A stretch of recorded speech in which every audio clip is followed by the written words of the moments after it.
as I'm getting older, raising my family, we get married, have children, and the reality of it is I had nothing to worry about. I had my health, I had my family, and I had everything that I needed. That all changed.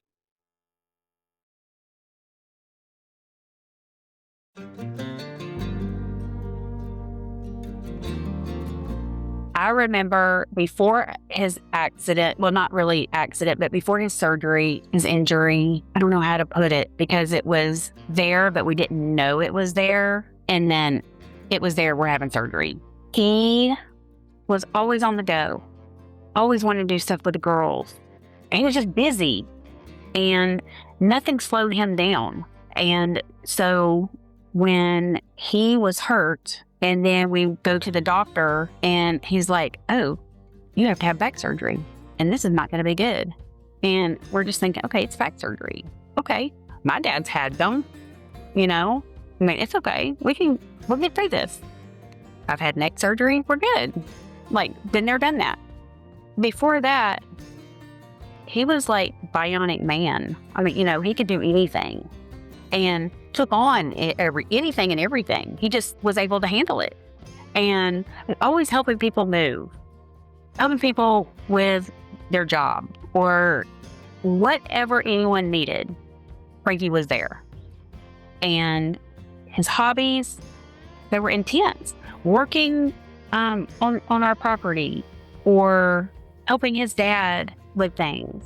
It was just so active. And then surgery came around. So that all changed about when I turned 50. Was still fairly physically healthy, but started having back problems and didn't know what the deal was there. But took me 4 years really to figure it out. And I went to 4 different doctors. 3 of them all said the same thing. You got a fracture in your back and your pars interarticular.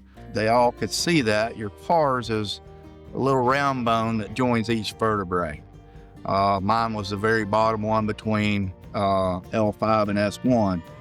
What happened, somehow I broke my back in those younger days and didn't know it. 30, 40 years later, it's causing problems. We have to go in and get it fixed. And man, I was jacked up, but understandably so.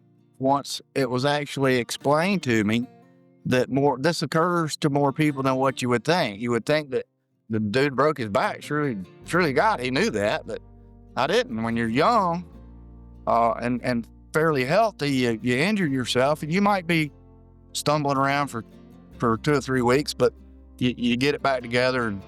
And we were ones not to go to the doctor much anyway. So anyway, my question was, okay, what are we going to do about it? I've had plenty of fractures. Look at them, and well, we're gonna figure that out exactly when we get in there. We'll fix it. Well, that didn't work too well for me. Finally, I was suggested that I go see this doctor in Emory, Dr. Heller, who is now retired.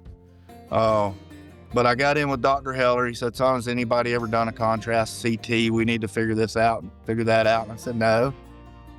He did a series of x-rays of me laying down and standing up, laying down and standing up. And every time I would stand up, L5 would move forward from S1 anywhere from 6 to 10 millimeters. That's a long way for a vertebrae to travel. And the reason why it was traveling was that pars was fractured on both sides.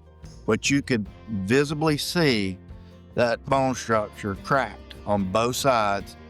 And he was talking to me about it. He said, "Son, this has been like this for years. It's never going to heal. You can pay me now or you can pay me later." And I was 54 years old. "I'm going to pay you now," is what I decided. If I'm going to have this surgery, I'm going to go ahead and do it. When I first had to have my first back surgery, what were y'all's thoughts? Wendy, what did you think about that? About you having to have the back? Well, I was just glad you figured out what was wrong. Yeah. Because you had been suffering for a while, for a long time, several years. And then I think you were very comfortable with your doctor, so that made me feel more comfortable with it. And then we FaceTimed. That was a really neat thing about that surgery. Yeah. Would you agree, Sandy? We FaceTimed a lot when he was in the hospital.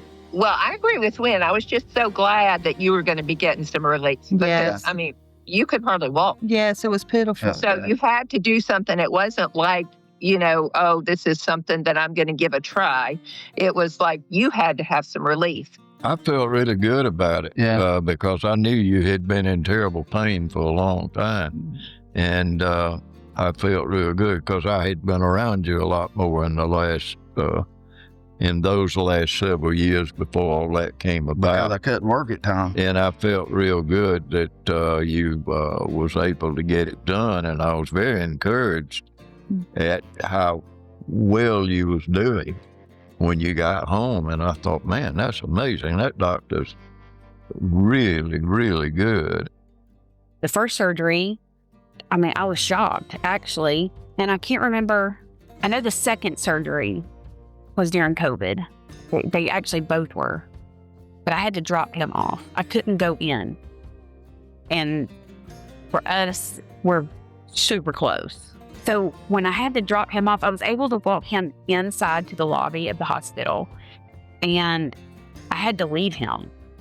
And that's a horrible feeling because that's your person. As much of a control freak as I am, I needed to know that who's going to take care of him because I'm not there. Doggone. I mean, when they took him away, that was awful. Everything was out of my hands. And I had to literally leave it up to Dr. Heller. And I went and I sat in the parking lot. I didn't eat lunch. I didn't eat dinner. I just sat there waiting on a phone call, which I could have taken a phone call down the street, but I would not even leave the parking lot. I was so scared. First surgery scheduled March of 2021. We went in anterior. It's the least invasive way. You don't have to worry about all the muscles cutting them out of the way for the spine. So we went in from the front, and all we did was put a disc, a titanium disc in, and put the fusion material. I woke up the very next day, and I felt wonderful. I had no pain in my legs, which had been a long time. I could immediately tell a huge difference. Walked down the hall and back. They sent me home. Adios. I was great. And I just remember they called me. He made it out of surgery. He was okay. And he was going to spend the night. And he called me. And he sounded great. I was like, okay, this is good. This is good. Awesome. Let's go home. Got him home. And of course, Mr. Stubborn, been in the bed. I'm ready. The girls are coming home. They love Dad's breakfast. He felt good. And he bent down to get a pan. And that was all it took. And there we go for the second surgery. And it was bad. Overdid it one weekend and cooking breakfast, picked up some pots and pans out of the bottom of the cupboard that I had no business doing, but was feeling good and didn't really notice it at the time. As the days wore on, that was about day 8, day 9, 10, 11, the pain just got unbearable again. Go back to see Dr. Heller, does an x-ray, and that disc had fractured the top 1/4 inch of my S1 vertebrae. There were pebbles underneath that disc when I picked up those pans and twisted, and it was way too early for any of that. Listen to your doctor. Do what they tell you to do. Don't be an idiot like I was. It cost me 3 years of my life. When y'all found out that, how did y'all feel about the second surgery? Well, A little different? devastated that you had to go through it again. I felt really terrible about it because I knew they were going to have to go through your back this time. And I knew of other people who had had that surgery, and I knew it was very difficult, and I knew you was going to really have a hard recovery. It was just such a quick turnaround because you had been doing so well. And, I think all of us were thinking, wow, this is going to be not easy, but a relatively, quick recovery. And then 8 or 9 days later, all of a sudden, oh no, you're facing this much more difficult path. And it was scary. Yeah. When the doctor told us that Frankie was going to have another surgery, it was the moment of, you've got to be kidding me. He was just here. What do you mean? Another surgery? And this is going to be bad. And the doctor told him he was going to hurt. Like, it wasn't going to be quick and easy. And I didn't realize how intense it was going to be. That mistake crushed the top quarter inch of that vertebrae. It just looked terrible. We're at the doctor's office. He said, son, this was going to hurt. And he was right. They had to go in from the back. They removed the muscles down the side of the spine so they can get to the vertebrae. This time ran 2 3-inch screws down into the sacrum, put the hardware in, cleaned out the S1 vertebrae, put the disc back in, ran 2 screws up into L5 vertebrae. That's a common fusion type hardware setup, but the difference for me was that I had fractured or crushed the top of that vertebrae, and it was a mess. Worst pain that I've ever felt in my life.